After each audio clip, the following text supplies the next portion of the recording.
আমার ছেলেটা যদি আল্লাহ পরীক্ষায় পাশ করে তো আমি এই কাজটা করে দিব। তার মানে আল্লাহ তোমার জন্য আমি দান করব, ওই ভালো কাজটা করব আমি, তবে শর্ত হলো আগে তুমি আমার এই জিনিসটা দিতে হবে। তাহলে আল্লাহরে ঠেকায় তারপর আমি ভালো কাজের নিয়ত করলাম, ব্যাপারটা এরকম হয়ে গেল না। এই জন্য মান্নারটাকে রাসূল সাল্লাল্লাহু আলাইহি ওয়াসাল্লাম খুব বেশি পছন্দ করতেন না।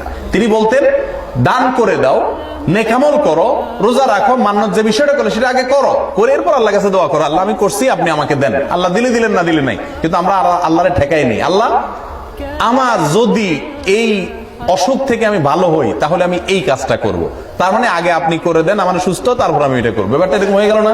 তো আল্লাহর সাথে এরকম কোন শর্ত দিয়া কিছু করা এটা প্রশংসনীয় কোনো কাজ না, তবে আবার নিষেধও না। মান্নত আমাদের আম্বিয়া আলাইহিস সালামের অনেকে মান্নত করেছেন, কোরআনে আলোচনা আসছে। অতএব মান্নতকে আবার কেউ নিষিদ্ধ বা খারাপ কাজ মনে করবেন না। তবে হ্যাঁ, এটা খুব বেশি প্রশংসনীয় কোনো কাজ না, এমনি দান করা উচিত।